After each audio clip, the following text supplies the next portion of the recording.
குறைந்த விலை நிறைந்த தரம் தங்கள் தேவைகள் அனைத்தும் ஒரே இடத்தில் ஜெயச்சந்திரன் 3-5 விடுங்க நக்ஷத்ரா எடுங்க Nakshatra carbon free agarbattis. Let's go holidays. Travel beyond boundaries. அந்த சக்தியை உருவாக்குற ஒரு விஷயத்தையும் நிறைய விஷயத்தை பண்ணுவாங்க. இங்கே ஒரே விஷயம் தான் என்னென்னா, எல்லாத்தையுமே உருவாக்குற ஒரு ஆள் யாருக்கு அப்படின்னா மனிதன் தான். அரிசி மாவு கோலம் இப்போ யாரும் போகிறதில்ல, அதுவும் போயிடுச்சு. உணவளிக்கலாம் எல்லாருக்கும், அதை செய்கிறீங்க, பிரச்சனை இல்லை.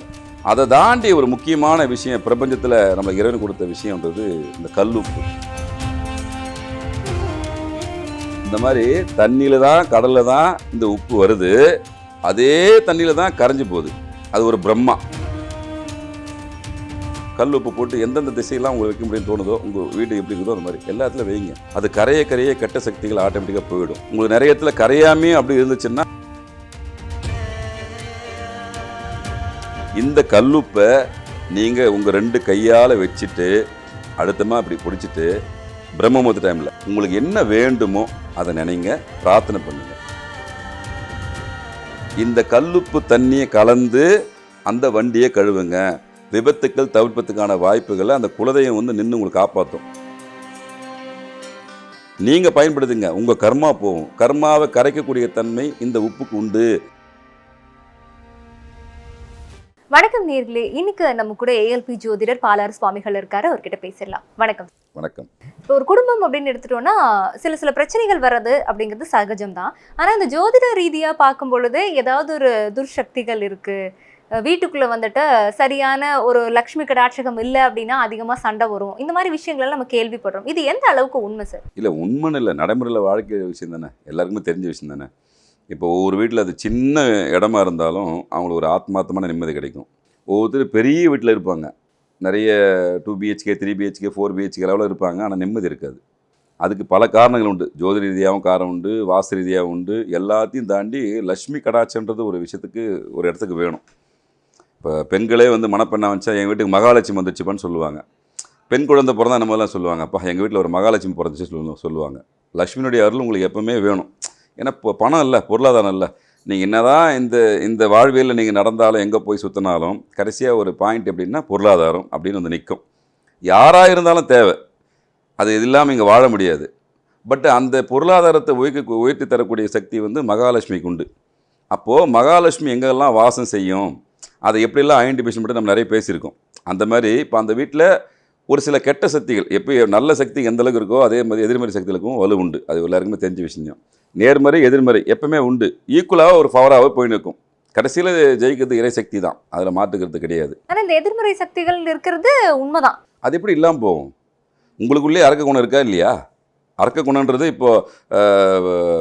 இப்போ வதம் அப்படின்னு சொல்லுவாங்களா அந்த காலத்தில். யார் இப்போ உயிரியாக கொண்டாங்க, அந்த குணத்தை வந்து முடிச்சிட்டாங்க.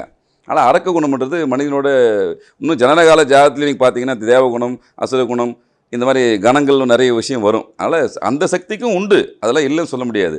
அந்த சக்தியும் உருவாக்குற ஒரு விஷயத்தையும் நிறைய விஷயத்தை பண்ணுவாங்க. இங்கே ஒரே விஷயந்தான் என்னென்னா, எல்லாத்தையுமே உருவாக்குற ஒரு ஆள் யாருக்கு அப்படின்னா மனிதன் தான், வேறு யாரும் கிடையாது. இப்போ இந்த எதிர்மறை சக்திகள் அதை எப்படியெல்லாம் நம்ம ஐடென்டிஃபை பண்ணலாம்? இதெல்லாம் வந்து எதிர்மறை சக்திகளால் இல்லை, வீட்டில் போனால் உங்களுக்கு நிம்மதி இருக்காது. ஃபஸ்ட்டு விஷயம், வெளியே நல்லா ஜாலியாக இருப்பீங்க, எல்லாம் பண்ணுவீங்க. வீட்டுக்குள்ளே போனோடனே ஒரு மாதிரி ஒரு டிஸ்டர்பன்ஸாகவே இருக்கும். காரணம் இல்லாமல் சின்ன விஷயத்துக்கெல்லாம் ஒரு கருத்து வேறுபாடுகள் வரும். தூக்கம் சரியாக வராது. நிறைய இந்த மாதிரி உங்களுக்கு உள்ளே போனோடனே ஒரு மாதிரி டிப்ரெஷன் ஆகிடும். நம்ம ஏன்டா வீட்டுக்குள்ளே வந்தோம் அப்படின்னு வரும். சரி, அது ஒருத்தருக்கு வந்தால் பிரச்சனை இல்லை, அவருக்கு கிரக கோளாறுன்னு சொல்லிடலாம், ஓகே. ஆனால் வீட்டில் இருக்கிற எல்லாருக்குமே அந்த மாதிரி விஷயங்கள் மாறி வரும். ஒரு கட்டத்தில் நீங்கள் யோசிக்க ஆரம்பிப்பீங்க, ஏன் தொடர்ச்சி அப்படி நடக்குது, இத்தனை நாள் நல்லா தானே போயிருந்துச்சு, இப்போ மட்டும் ஏன் அந்த மாதிரி விஷயம் வருது. அப்போ நீங்கள் ஒருத்தர் கணவன் மனைக்குள்ளேயோ இல்லை வீட்டில் அப்பா பசங்கள்கிட்டயோ பேசும்போது இந்த விஷயம் வெளிப்படும். ஆமாப்பா, எனக்கும் அந்த மாதிரி தான் ஃபீல் ஆச்சு, என்ன நடக்குது தெரியலையே அப்படின்ற ஒரு கருத்து வரும்போது நீங்கள் புரிஞ்சிக்கலாம், வீட்டுக்குள்ளே ஏதோ ஒரு உங்களை தாண்டிய ஒரு சக்தி, அது நல்ல சக்தியாக கெட்ட சக்தியாக அப்புறம் ஒரு சக்தி உங்களை நடமாடுது அந்த இடத்துல அப்படின்றத நீங்கள் உங்களுடைய உணர்வுகள் மூலயமா தெளிவாக தெரிஞ்சுக்கலாம். அதை மாற்றுக்கிறதே கிடையாது. இந்த எதிர்மறை சக்திகளை எப்படி விரட்டுறது? சாணத்தால் முழுகுவாங்க வீடை. அது எவ்வளோ பெரிய சக்தின்னு மகாலட்சுமியோட சக்தி அது. இப்போ இருக்கிறது தெரியாது. அப்போல்லாம் 9 குழந்தை 10 குழந்தை பெற்றிருந்தாங்க. வாழ்வியலில் அவ்வளோ சுபிட்சமாக இருந்தாங்க. 99 வரைக்கும் கம்பீரமாக வாழ்ந்தாங்க. எல்லாமே நடந்தது அந்த வாழ்வியல் முறையோடு சித்தர்கள் சொன்ன கடைபிடிச்சதுனால தான் வந்தாங்க. இன்றைக்கி நிறைய விஷயங்கள் மாற்றம் வந்துடுச்சு. ஆனால் இந்த காலத்துக்கு ஏற்ற மாதிரியும் ஒரு சில இந்த கலிகாலத்தில் எப்படி இருக்கணும்னு சொல்லிட்டு சித்தர்கள் அப்போ எழுதி வச்சுட்டு போயிருக்கான். அரிசி மாவு கோலம் இப்போ யாரும் போகிறதில்ல, அதுவும் போயிடுச்சு.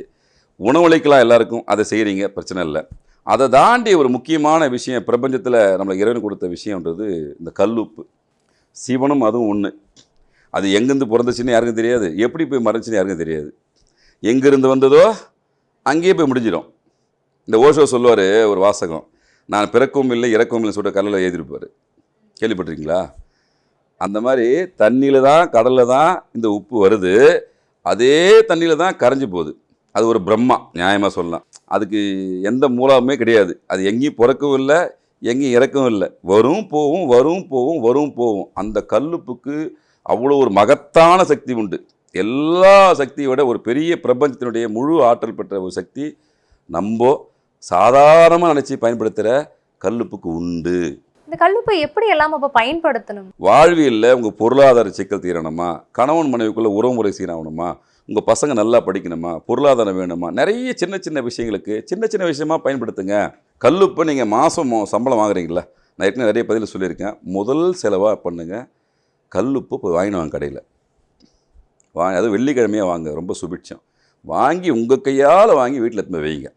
நியாயமாக பூஜை ரூமில் பூஜிக்கக்கூடிய ஒரு பொருள் வந்து கல்லுப்பு. சமையலறையும் ஒரு பூஜையை பல முறை சொல்லியிருக்கேன். நீங்கள் மண்பாடத்தில் வைக்கணும், இல்லைன்னா பீங்கான். இந்த ரெண்டு தான் கல்லுப்பு வைக்கிறதுக்கான முதல் விஷயம். முதல் பேசிக்கு நீங்கள் பொருளை வாங்கி உங்கள் கையால் போட்டு நிரப்பி வைங்க. முதல் விஷயம் அந்த நிரப்பி வச்சதை பூஜை ரூமில் வையுங்க. 1 ரூபா காயினோ 10 ரூபா காயினோ எவ்வளோ உங்கள் கையில் காசு இருக்குதோ அந்த காசை அதில் போட்டு வைங்க. ஃபஸ்ட்டு ஸ்டெப்பு உங்களுக்கு நல்ல சக்தி உள்ளே வரத்துக்கு, கெட்ட சக்தி வெளியே போகிறதுக்கு உங்கள் கையால் வெள்ளிக்கிழமை போயிட்டு உப்பு வாங்கினது வையுங்க, முதல் விஷயம்.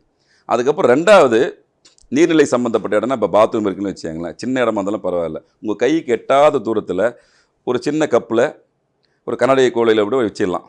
கல் உப்பு போட்டு எந்தெந்த திசையெல்லாம் உங்களுக்கு வைக்க முடியும்னு தோணுதோ, உங்கள் வீடு எப்படி இருக்குதோ அந்த மாதிரி எல்லா இடத்துல வைங்க. அது கரைய கெட்ட சக்திகள் ஆட்டோமேட்டிக்காக போயிடும். உங்களுக்கு நிறைய இடத்துல கரையாமே அப்படி இருந்துச்சுன்னா அந்த கெட்ட சக்தி தாக்கம் இன்னும் வீட்டுக்குள்ளே அதிகமாக இருந்து இயல்பாக புரிஞ்சிக்கலாம். கரைஞ்சிச்சு அப்படின்னா பரவாயில்லப்பா, நம்ம கர்ம அவ்வளோ கரையுது அப்படின்னு புரிஞ்சிக்கலாம், ஈஸியாக ஐடென்டிஃபிகேஷன் பண்ணிக்கலாம். அது கரைய கல் உப்புக்கு அந்த தன்மை உண்டு. அதே மாதிரி இன்றைக்கி நிறைய பேர் செய்கிற தவறு என்னென்னா, உப்பை நம்ம ஸ்பூனில் எடுத்து போடுறோம். அதை செய்யக்கூடாது. அது மகாலட்சுமி. உப்பு யார்? மகாலட்சுமி. உங்கள் வீட்டுக்கு வாசம் செய்யக்கூடிய விஷயம். அந்த காலத்தில் ஒரு மணப்பெண் உள்ளே வந்தால் உப்பு கையில் கொடுத்து அனுப்புவாங்க, கேள்விப்பட்டிருக்கீங்களா? உப்பை கையில் கொடுத்து அனுப்புவாங்க. ஏன்னா மகாலட்சுமியே வீட்டுக்குள்ளே வர மாதிரி ஐதீகம். நிறைய கோயிலில் இப்போ பார்த்தீங்கன்னா உப்பு வந்து கொடிமரத்தில் கொட்டுவாங்க, பார்த்துருக்கீங்களா? உங்கள் கர்மா கழிவுன்றதுக்காக. ஒன்று, உப்புன்றது மகாலட்சுமி. அதுதான் உப்பு சிந்தக்கூடாது, யாரும் கடன் கொடுக்கூடாதுன்னு சொல்லுவாங்க. மகாலட்சுமி நம்மக்கிட்ட வாபஸ் செய்யுது, போகக்கூடாதுன்னு நினைப்பாங்க. அது காலகாலமாக இன்னி வரைக்கும் உப்பு யாரும் திருட மாட்டாங்க. யாராவது திருடி கேள்விப்பட்டிருக்கீங்களா? ஏன்? எவ்வளோ பெரிய அப்பாட்டக்கு திருடனா தான் ஏன் உப்பு திருட பண்ணுறான்? வாங்கி விற்கலாம்ல, அது விற்கக்கூடிய பொருள் தானே, இன்றைக்கி வரைக்கும் கடையில் வாங்கக்கூடிய பொருள் தானே, ஏன் திருட பண்ணுறாங்க? அவங்களுக்கு தெரியும் அதோடைய வேல்யூ. உப்பை தொட்டவன் கெட்டான், பட் அது நல்லபடியாக பயன்படுத்தணும். அது மகாலட்சுமி. அந்த மகாலட்சுமி நீங்கள் எந்த அளவுக்கு சுத்தபத்தமாக உங்கள் கையால் எடுத்து போடுங்க சாப்பாட்டுக்கு. உங்கள் வீட்டில் நீங்கள் ஹோட்டலில் போகிறீங்க, அவங்ககிட்ட கேட்க முடியாது, விட்டுருங்க. நீங்கள் வீட்டில் சமைக்கிற எல்லாருமே சமையலுக்கு பயன்படுத்தும் போது உங்கள் கையால் உப்பு எடுத்து சாப்பாட்லேயும் சாம்பார்லேயும் ரசத்தையும் போடுங்க, கையால் போடுங்க, ஸ்பூனில் போடாதீங்க. மகாலட்சுமிக்கும் உங்களுக்கு நெருங்கிய தொடர்பு ஏற்படணும். நீங்கள் எதை பண்ணாலும் கல்லுப்பை கையால் பயன்படுத்துங்க. தயவு செஞ்சு உப்பு சிந்தக்கூடாது, காலில் மெரிக்கக்கூடாது. ஏன்னா அது மகாலட்சுமி, உங்கள் வீட்டுக்கு வந்த மகாலட்சுமி. அந்த லட்சுமியை எந்த விதத்துலையும் நீங்கள் துன்பப்படுத்தக்கூடாது. இப்போ பணவரவு அதிகரிக்கணும், வீட்டில் வந்து தொழிலுங்கிறது வந்து ரொம்ப சிறப்பாக இருக்கணும் அப்படின்னும், பொருளாதார ரீதியாக முன்னேறணும் அப்படிங்கிறதுக்கும் உப்பு பயன்படுத்தலாமா? எந்த மாதிரி பயன்படுத்தலாம்? 100% பயன்படுத்தலாம். இது சொல்கிறது A to Z சொல்லுவாங்க இல்லையா, அந்த மாதிரி மகாலட்சுமி அந்த அம்மா உங்கள் வீட்டுக்குள்ளே வர வச்சுட்டீங்க, ஓகே, எல்லா இடத்துலையும் வச்சிங்க. எதிர்மறை சக்திகளை அது கொஞ்சம் கொஞ்சமாக போகக்கூடிய அந்த விஷயத்தை பண்ணும். பிரம்ம முகூர்த்த நேரம் கேள்விப்பட்டிருக்கீங்களா? அதிகாலையில். ஆமாம், எல்லா தேவர்களும் ரிஷிகளும் முனிவர்களும் சங்கமிக்க ஒரு நேரம். இப்போ நம்ம சொல்ல ஒரு மீட்டிங் போடுவோம்ல ஆஃபீஸில், அந்த மாதிரி அவங்க மீட்டிங் பாயிண்ட் அந்த சமயத்துலாம் எப்போ? பிரம்ம முகூர்த்த நேரத்தில். அந்த சமயத்தில் கேட்டதை கொடுக்கக்கூடிய சக்தியை அவங்களுக்கு இறைவன் கொடுத்துருக்குறான். இந்த கல்லுப்பை நீங்கள் உங்கள் 2 கையால் வச்சுட்டு அடுத்தமாக இப்படி பிடிச்சிட்டு பிரம்ம முகூர்த்த டைமில் உங்களுக்கு என்ன வேண்டுமோ அதை நினைங்க, பிரார்த்தனை பண்ணுங்கள். அது நிச்சயமாக 100% நடந்தே தீரும். ஏன்னா அது நம்ம கட்டளை கிடையாது. அந்த தேவர்கள் வந்து உங்களுக்கு வரமாக கொடுத்துருவாங்க. அப்படியே ஆகட்டும்னு சொல்லுவாங்க. 100% நடக்கும். இதுக்கு மட்டும் கிடையாது, பொருளாதாரத்துக்கு மட்டும் கிடையாது. கணவனுக்குள்ள பிரச்சனை இருக்குதா, என் பையன் நல்லா படிக்கணுமா, இல்லை வெளிநாடு போகணுமா, எல்லா விஷயத்துக்கும் கடல் சார்ந்த பயணம். வெளிநாட்டு போகிறவங்க நிறைய பேர் ட்ரை பண்ணுறாங்கல்ல, கடல் அந்த மாதா அருள் கொடுக்கணும். கண்டிப்பாக கடல் கைந்த பயணம் போயே தீரணும். அதனால் அதுக்கு மிகப்பெரிய தாத்பரியமான ஒரு பரிகாரம் இந்த கல்லுப்பு. ஒரு 11 நாளைக்கு பிரம்ம முகூர்த்த டைமில் இந்த கல்லுப்பை கையில் வச்சுட்டு மானசீகமாக உங்கள் கோரிக்கையை முன்வைங்க. அது நிச்சயமாக நடந்தே தீரும். அதுக்கப்புறம் நீங்கள் வண்டி வாகனம்லாம் வீட்டில் வச்சுருப்பீங்க. கரெக்டாக எப்போவுமே நம்ம இப்போ ட்ராவல் பண்ணக்கூடிய இடத்துல எதிர்மறை சக்திகளும் அதிகமாக நடமாடும். நீங்கள் வண்டியை வாஷ் பண்ணுவீங்கள்ல, வாட்டர் வாஷ் விடுவீங்க. வாட்டர் வாஷ் முடியட்டும், நீங்கள் வண்டி எடுத்து போய் ஷெட்டில் விட்டு வாட்டர் வாஷ்லாம் பண்ணி முடிச்சுட்டு இந்த கல்லுப்பு தண்ணியை கலந்து அந்த வண்டியை கழுவுங்க. எதிர்மறை சக்திகள் நிற்காது. விபத்துக்கள் தவிர்ப்பதுக்கான வாய்ப்புகளை அந்த குலதெய்வம் வந்து நின்று உங்களுக்கு காப்பாற்றும். அந்த குலதெய்வம் அங்கே வரணும் அப்படின்னா, என்ட்ரி ஆகணும் அப்படின்னா, இந்த கல்லுப்பு போட்டு இந்த விஷயத்தை செஞ்சிங்கன்னா குலதெய்வம் என்ட்ரி ஆகி உங்களை காப்பாற்றும். முதல் விஷயம். 2வது விஷயம், அபிலாஷைகள், ஆசைகள், நிறைவேறாத ஆசைகள் ஒரு மனசில் வச்சுருப்பாங்க. நீண்ட நாள் கோரிக்கையாக ஒரு விஷயம் இருக்கும். அது எப்படி செய்கிறது அப்படின்னா, இதே கல்லுப்பதுக்கு பயன்படும். அது உங்களுக்கு நீங்கள் இருக்கிற வீடு சின்ன வீடாக இருக்கட்டும், பெரிய வீடாக இருக்கட்டும், எதுனா இருக்கட்டும். நீங்கள் நிறைய வீட்டை போட்டு கழுவி மெல்ல மொழிவி செய்வீங்களே, இப்போ காலத்தில் முடியாது. சும்மா அந்த கல்லுப்பு தண்ணியை கரைச்சி வீடு ஃபுல்லாக தெளிங்க. முடிஞ்சால் மாப் போட்டு ஃபெயின் பண்ணுவீங்கள, அந்த மாதிரி வீடு ஃபுல்லாக வாரத்துக்கு ஒரு முறை செய்யுங்க. எல்லா இடத்தையும் சுத்தம் பண்ணுங்கள் இதை வச்சு. அதுக்கப்புறம் உங்களுக்கு வீட்டுக்குள்ள மாற்றம் தெரியும். உணர்ந்தவங்களுக்கு மட்டும் தான் தெரியும். இப்போ நான் சொல்லும்போது தெரியாது. நீங்கள் செயல்பாட்டு கொண்டு வந்துட்டு உணர்ந்துட்டிங்கன்னா நீங்கள் இதை விடவே மாட்டீங்க. சந்திரனும் சுக்கிரனும் ஒன்றா ஒரு ஆக்டிவேட் இருந்து இடம். இந்த 2 பேருமே ஒன்றா சேர்ந்து அவங்க சுபிச்சம் தான். மனசு தெளிவாயிடுச்சுன்னா சம்பாதிக்கிற கெப்பாசிட்டி அதிகப்படுத்தும். பொருளாதாரத்தை எங்கே இருந்தாலும் ஒரு ஐடியா உங்களுக்கு தோணும்.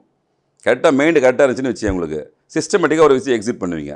சிஸ்டமேட்டிக்காக செய்யும்போது அந்த விஷயம் வெற்றி அடையும். அதுக்கு காரகத்துவம் இந்த கல்லுப்பு. திரும்பவும் சொல்கிற கல்லுப்பு. நீங்கள் உப்புன்னு மக்கள் போய் அந்த உப்பு இந்த உப்புன்னு தயவு செஞ்சு நினைக்காதீங்க. பியூர்லி கிடைக்கக்கூடிய கல் உப்பு. இன்னொரு எதிர்மறையான கேள்விகள் இருப்பாங்க, ஏன்பா உப்பையே ஒருத்தர் தயார் பண்ணுறாரு, அவருடைய வாழ்க்கையாக மேம்படுறதுன்னா அது கர்மா. அந்த உப்பு உங்களுக்கு படைச்சி தரணும், அந்த கர்மாவை அவன் சுமக்கணும்னு சொல்லிட்டு அவனுக்கு விதி. நீங்கள் பயன்படுத்துங்க, உங்கள் கர்மா போகும். கர்மாவை கரைக்கக்கூடிய தன்மை இந்த உப்புக்கு உண்டு. நீங்கள் குளிக்கும் போதே நியாயமாக, இப்போது எதிர்மறை சக்திகள் காலையிலேருந்து வெளியே கிளம்புறீங்க, ஓகே நீங்கள் நல்லபடியாக எல்லா விஷயம் முடியணும் போது சாதாரணமாக 4 கல் உப்பு அதில் போட்டு அந்த தண்ணியில் குளிச்சுட்டு போங்க. மகாலட்சுமி கூடவே அது வாசம் செய்யும். கடன் கேட்குற போகிறீங்களா, உங்களுக்கு கடன் ரொம்ப நாளாக கேட்டுனீங்க, ஏதோ ஒரு விஷயம் கடன் கேட்டுருங்க, கடன் வரணுமா, இந்த விஷயம் செஞ்சுட்டு போங்க. அந்த கடன் கிடைக்கிறதுக்கான ஒரு சூழ்நிலையை அதை அமைச்சு கொடுக்கும். உங்கள் மேலதிகாரோட நீங்கள் இணக்கமாக இருக்கணும் அப்படின்ற ஒரு சூழல் உங்களுக்கு உருவாகணும் அப்படின்னா, இதே பிரம்ம முகூர்த்த நேரத்தில் நீங்கள் காலையில் எப்படியாவது எழுந்துட்டு கையில் கொஞ்சம் உப்பு வச்சுங்க. நல்லபடியாக அப்படி உள்ளங்கையில் வச்சுட்டு மானசீகமாக எப்படி தியானம் இருப்பீங்களோ அந்த மாதிரி நல்லா உட்காந்துங்க. உங்களுடைய வேண்டுதல் கோரிக்கை எதுவான வச்சுருங்க. வச்சுட்டு அதுக்கப்புறம் அந்த உப்பை உங்கள் பேப்பரில் வச்சு மடிச்சுங்க. அன்றைக்கி ஒரு நாள் முழுக்க உங்களோட ட்ராவல் ஆகட்டும்.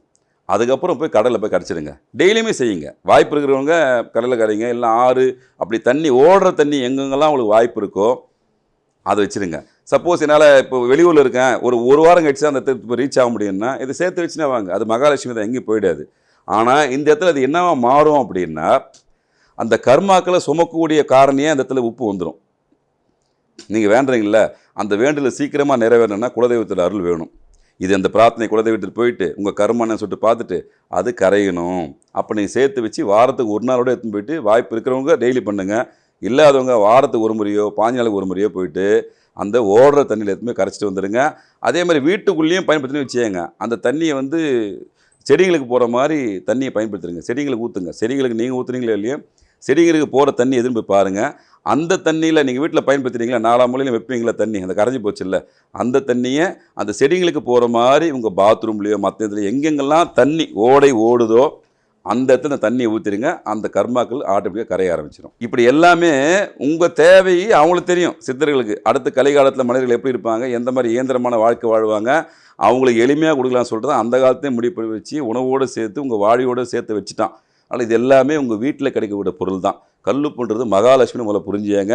அது வந்து சந்திரனுடைய ஆளுமை, சந்திரன் மனோகாரகன், 2 சேரும்போது உங்கள் சுபிட்சம் அதிகரிக்கும். இந்த உப்பு, கல்லுப்பு அப்படிங்கிறத தானம் கொடுக்கலாமா, யாரெல்லாம் கொடுக்கணும் அப்படின்னா? கொடுக்கக்கூடாதுன்னு சொல்லிட்டு முன்னோர்கள் சொல்லி வச்சுருக்காங்களே. ஏன்னா அது மகாலட்சுமி. இங்கே வந்து மனசார்ந்த மக்களுக்கு வந்து நீங்கள் 1000 சொன்னாலும் கூட கல்லுப்பு கடனாக யாரும் கொடுக்க மாட்டாங்க. ஏன்னா அது வந்து பாரம்பரியமான கடைபிடிக்கிறோம். ஏன்னா அது மகாலட்சுமி இன்னொருத்தட்டு கொடுக்குறது மனசு வராதில்ல. தன்னுடைய வீட்டில் வச்சு நினைப்பாங்க. இன்னும் சொல்லப்போனால் இப்போ நீங்கள் ஒரு நகை ஒன்று வாங்குறீங்க, இப்போ புது நகையை உங்களால் வாங்க முடியல, பொருளாதார சிக்கல். பழைய நகையை இப்போ வாங்கிடுறீங்க. சரி, ஏதோ ஒரு செகண்ட்ஸ் கிடைக்குதுப்பா, எனக்கு போகணுன்னு ஆசை அப்படின்னா எதுவுமே செய்யாதீங்க. அந்த நகை உங்களுக்கு நீடித்து நிற்கணும் அப்படின்னா இந்த பூஜை ரூமில் வச்சுருப்பீங்கள்ல கல்லுப்பு, அதில் போய் இந்த தங்க நகையை ஒரு முறை போட்டு முக்கி எடுத்துகிட்டு ஒரு நாள் கூட இருட்ட தப்பே கிடையாது, வச்சுட்டு அதுக்கப்புறம் போடுங்க. அந்த தங்க நகை உங்களை விட்டு போகவே போகாது, குறிப்பாக அடமானத்துக்கு போகாது. ஸோ இந்த கல்லுப்புல இவ்வளோ விஷயங்கள் இருக்குது, அதை நம்ம வீட்டில் எந்த அளவுக்கு பயன்படுத்தணுங்கிறத ரொம்ப தெளிவாக சொல்லியிருக்கீங்க. நன்றி. நன்றி. குறைந்த விலை நிறைந்த தரம் தங்கள் தேவைகள் அனைத்தும் ஒரே இடத்தில். ஜெயச்சந்திரன். 3-5 விடுங்க, நட்சத்திரா எடுங்க. Nakshatra Carbon Free Agarbattis. Let's go holidays. Travel beyond boundaries.